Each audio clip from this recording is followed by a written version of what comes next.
Okay, folks, happy Halloween, aka a few days after Stranger Things Season 2 came out. I know, I'm sure you're all watching it. I haven't had time yet. I've been working on this, trying to get it out for you, even though I know you're not going to watch this until at least Halloween night itself. So, enjoy your Stranger Things. I'm going to be getting onto that as soon as I can myself. But in the meantime, we have The Lock Whisperer, Part 4, the concluding part of our epic show going across the whole month of October. You didn't think we'd get it done on time. You didn't think it was possible, but guess what? Here it is. It's out before Halloween, as promised. Alright, folks, so please enjoy The Lock Whisperer. We had a very fun time making it, and we hope to do more, possibly with the characters of Professor Marvel and Dorothy in the future. If you like this story, please comment in the comments section and tell us how you feel about it. Please also check out everything that Club 40 Audio has to offer, from the last 4 or 5 episodes of The Factory, and our first episode of Nerd Rage, focusing on Star Wars: The Last Jedi and what may change the franchise forever, to our reading of the Jacob Marley story. It's coming up on Christmas fast again, folks. Believe it or not, here it comes again. As usual, please give us a like on Facebook, keep up with everything Club 40 Audio on Tumblr, support us on Patreon, SoundCloud, and don't forget to subscribe and ring our bell here on YouTube. Of course, you can support us at club40audio.bandcamp.com, where all of our episodes are available for $1 or pay what you like. Okay, let's go to the factory. And don't spoil Season 2 of Stranger Things. I haven't seen it yet. Club 40 Audio presents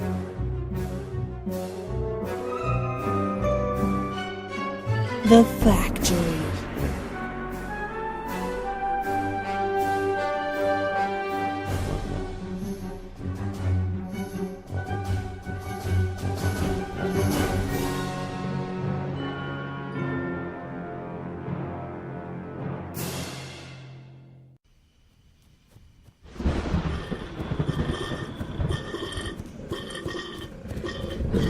The ash tree, Dorothy! Climb up the tree! Right. Here, Professor!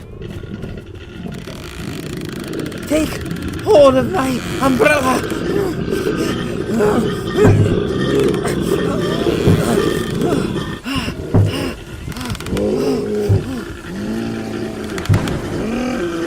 Higher, Dorothy! Higher! Here. Oh, put your foot.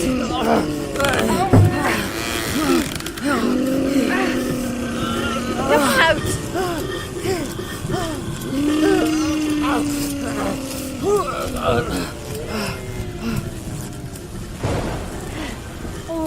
All right, Professor? Yes. I'm fine. Just fine. Never better. And you? Right as rain. Rain indeed. It would seem that Mother Nature has come to our aid. Why did the rain send it packing, Professor? I can only assume that the moisture interferes with the creature somehow, causing a short in its circuits, as it were. Anything creating enough amperage to disintegrate a human body would almost have to be disrupted by something as sporadic as rainwater. Complete immersion, on the other hand. Oh, well, with all this lightning, perhaps the tree is not the safest of places. Right, help me down if you would be so kind.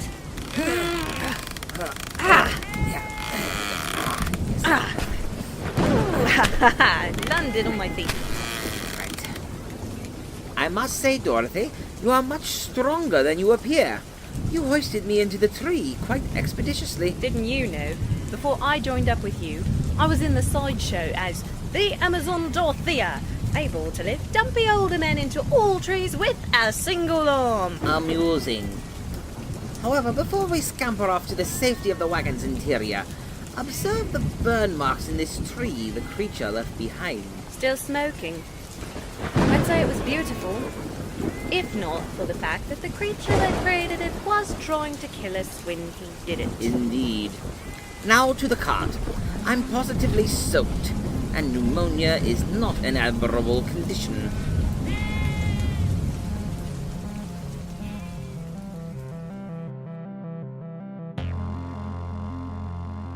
So you're back again, Professor. I was beginning to think the Lock Whisperer had frightened you off. Not hardly, Mr. Mayor. Not hardly. However, I shall need access to your town's library, or nearest equivalent? We don't have a library as such.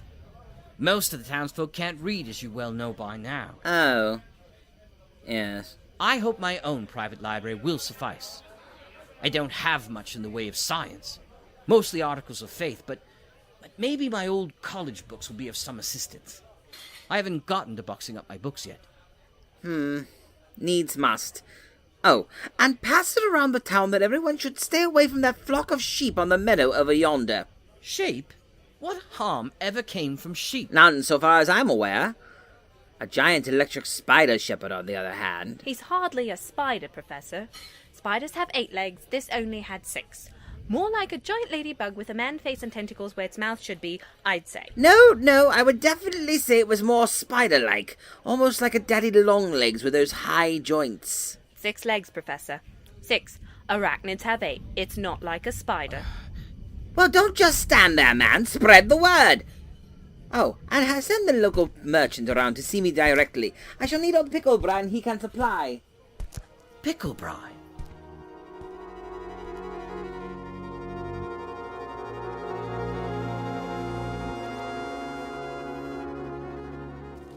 Euclid, Aristotle, Socrates, the Tractate Midov.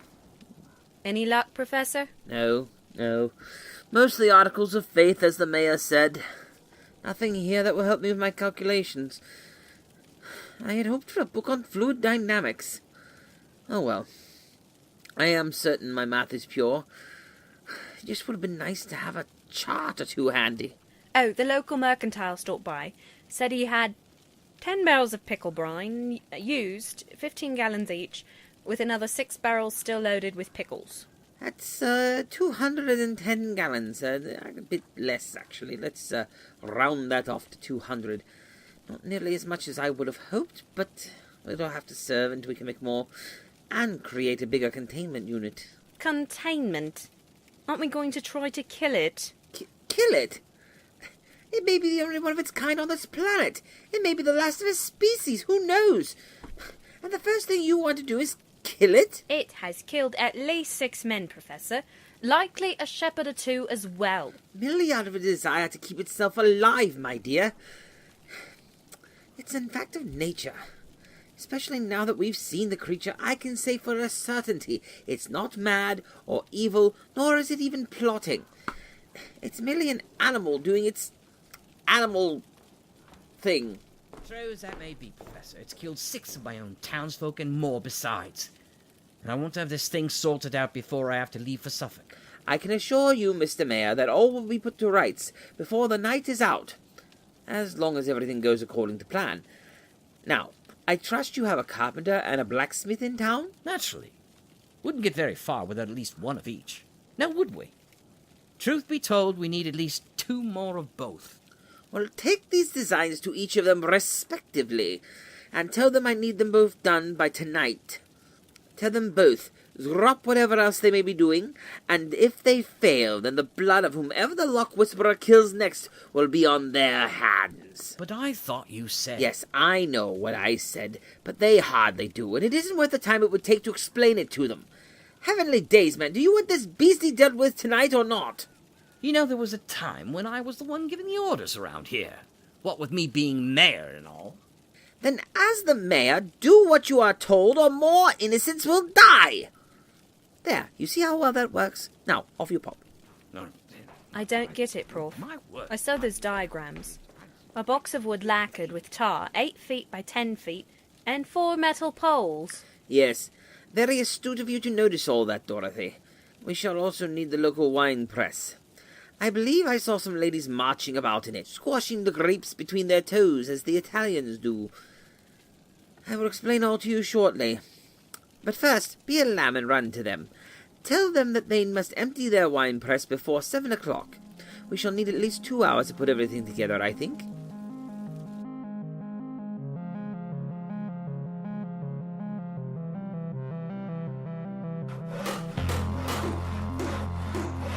That seems to be the last of it, Professor. Yes, my dear, and it would seem not a moment too soon. Yes, it's nearly... Sundown, indeed. Good work, gentlemen. Very good work. Thank you all very much. Now you must return home. Do as the Lock Whisperer has told you. Make sure that you and your children are indoors by 10 o'clock, and do not come out again until the steeple bells ring or the sun rises. I bid you all a very good night. Well, Professor, I hope this plan of yours works. If it doesn't, at the very least, you've absolutely ruined a perfectly good wine press. And more than 200 gallons of brine. The cost may be far more serious than that, Mr. Mayor. This may be our one shot. If this goes afoul, he will be on to us.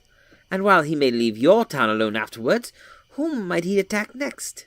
And will they have a Lock Whisperer to warn them? That reminds me, Prof. What do you plan to do about the Lock Whisperer? Do, Dorothy? I don't see how there is very much to do. Unless I am very much mistaken, once all this is sorted out, the Lock Whisperer and his ilk will simply go back to whatever it was they were doing before the coming of this menace. They seem rather benign, and if they've caused any real harm in the past, I think they've more than made up for it with this little incident, keeping the children safe as best they knew how. Best not to disturb what doesn't disturb you, eh? A warning to the curious. And there is the hour. Doom is upon us. Couldn't you say fate all the time? Doom sounds so final. Places, everyone. Remember, do not move until I give the signal. Close your shutters. I don't see why I have to be the bait. Because you are the quickest and the strongest, Amazon Dorothea. I'm never going to hear the end of that, am I? I wouldn't count on it any time soon.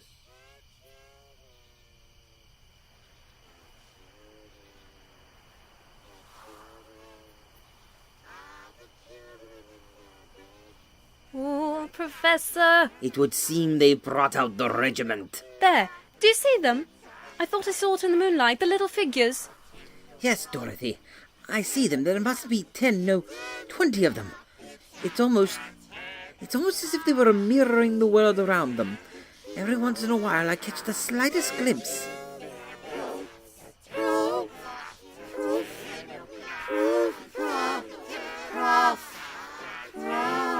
Oh, goodness gracious me. Hello there.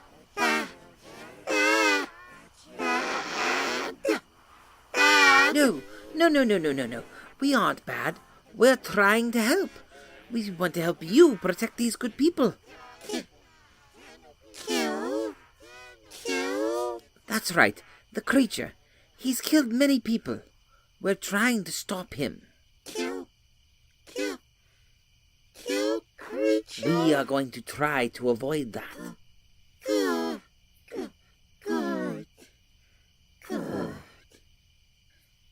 Dash it all, he's gone. What? What did it look like? I couldn't bear to look. I don't know. A shadow? Shade? Rumpelstiltskin? At any rate, they would seem to have moved on. And that, Dorothy, would be your cue. Right. Sure. Thanks for that.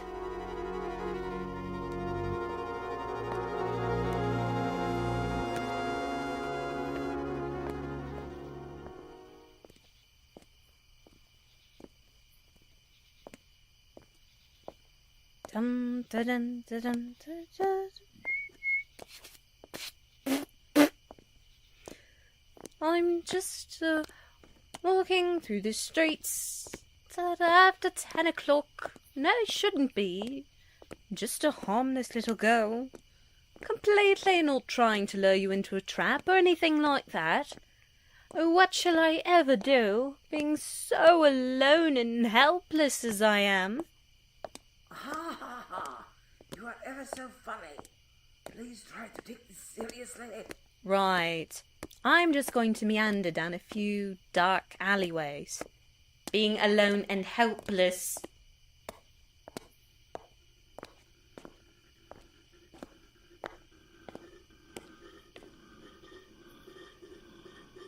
Utterly helpless. You know what? Suddenly I don't like this dark alleyway. I'm going to just turn around and run!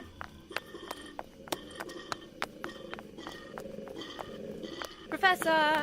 I think we have company. Right, Dorothy. You know where to go.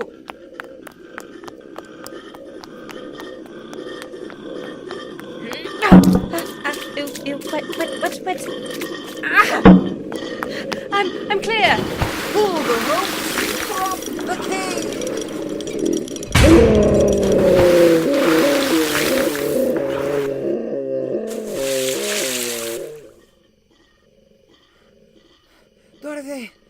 Dorothy, my girl. Are you all right? Right as rain, Professor. Except for the fact I smell like pickles. Ugh. Oh, a small price to pay. All right, everyone, come out. Come on out. We're done. We've captured the beastie.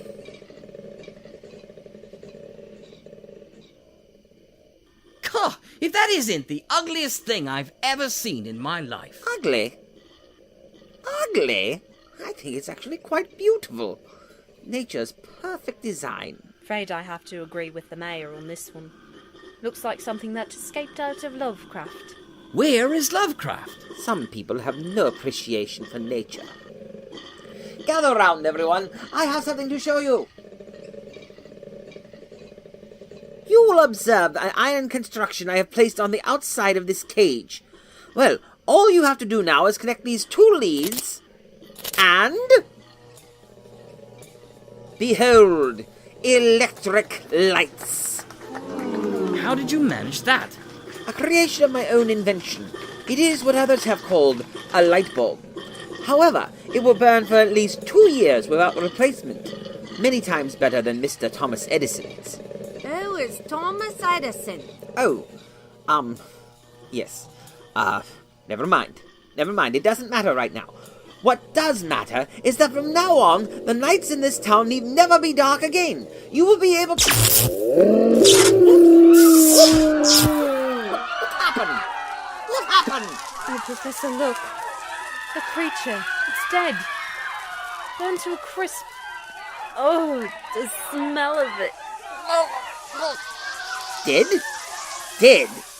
That's not possible. The pickle brine should have been supplying it a virtual feast, as well as conducting the electricity. It should have been happy as a pig in mud. This doesn't make a bit of sense.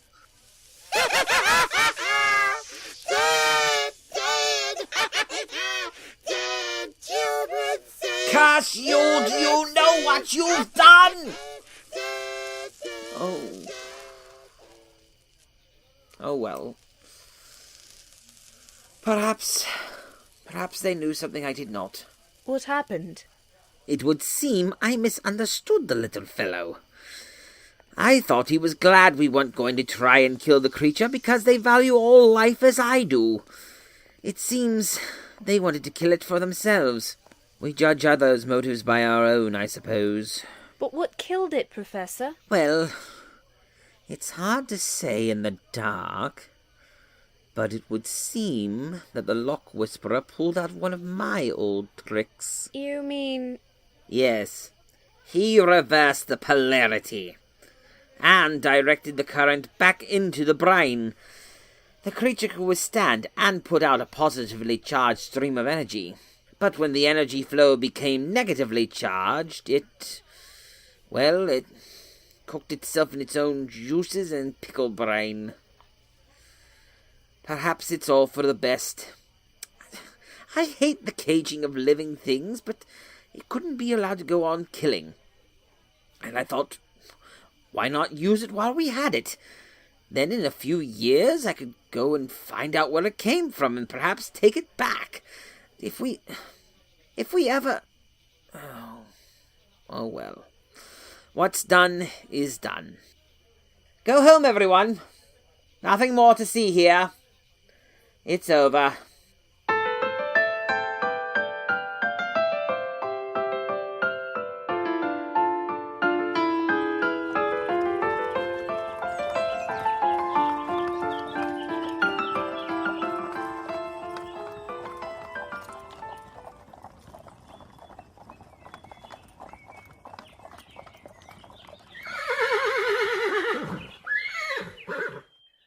Well, Professor, you're off already, I see. Yes, it's time Dorothy and I were moving on. But I see that we are not the only ones. You're loading up your own wagon, Mr. Mayor. Might I inquire as to where you are headed? It's mayor no more, actually. I was only holding the office while the townsfolk look for another. Herbert James again. I'm going to Suffolk, Great Livermere to be precise. I've already sent my wife and 2 eldest boys along to set up the household. And this is the last of it. I'll be taking up residence in the rectory of St. Peter's Church. Ah, you are an Anglican reverend then. I should have known. Your library should have told me in an instant. Montague! Montague! Come out here and say goodbye to the professor. Monty James, eh? Ah, and who is this who is coming? Goodbye, Professor. Thank you for coming and saving everyone. You're welcome, Monty. And be sure to read up on your history and mind your father. It will serve you well. You don't mean to say that. Dorothy, hush. Go back inside, Monty. I'll come for you when we're ready. Professor. What about the Lock Whisperer? I mean, we took care of the creature that was actually killing people, but what if they turned on us? Oh, I don't imagine we'll have much trouble with them. They seem rather benign, and even helpful if Mrs. McTavish's reports can be believed. And while I may disagree with how they handled things last night, I believe they have protected and will protect your town. As long as no one disturbs them, they'll fade back into the mists of legend. Well, goodbye, Mr. James. I wish you good fortune. Goodbye, Professor Marvel. Same to you and your companion. And if you're ever in Great Livermere, stop by for tea. 2 o'clock sharp. That was quite an adventure, Professor. I can't wait to see what's next. Don't be so impatient for another adventure so soon, Dorothy. Wasn't it you who a few days ago hoped that fate would call upon another to aid their fellow men? Well, you know how it is, Prof. The 2 of us travelling through the land, aiding those in need and putting wrongs right. What would the country do without us? What indeed, Dorothy? What indeed?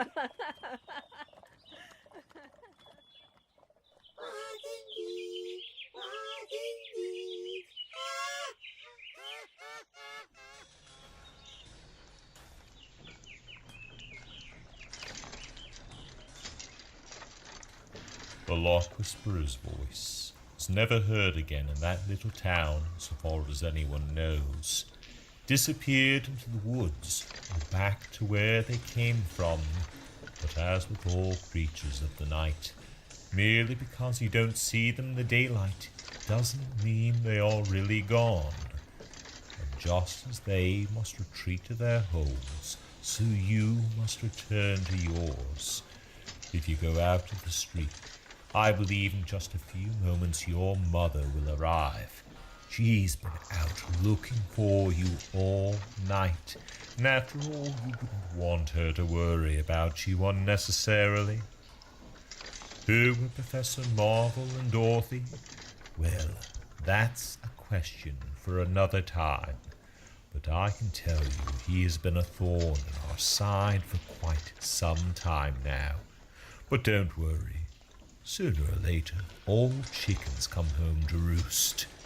But if you come again, perhaps I will tell you more about him. We'll always be waiting for you here at the... It would seem she's here a bit early. Off with you now.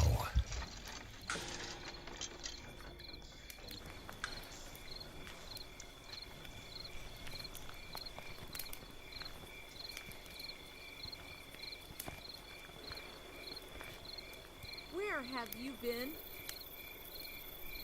I must have driven up and down this road a dozen times. I don't ever want you to see that boy again, leaving you by the side of the road, in the middle of nowhere. What factory?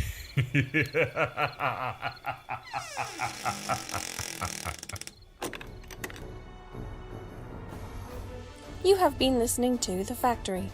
The Lock Whisperer is an original story written, produced, edited, and directed for Club 40 Audio by Wesley Critchfield. Heard in the cast: the part of Dorothy was played by Kendra Akers. The part of the Mayor was played by Jack Ward. The parts of Henry and the Constable was played by Josh Momini. The part of Monty was played by Judith Critchfield. The part of McTavish was played by Cletus McConville. The part of Mary was played by Emily McIntosh, with Wesley Critchfield as Professor Marvel and Sean Dugan as the Toymaker. All other parts were played by the cast.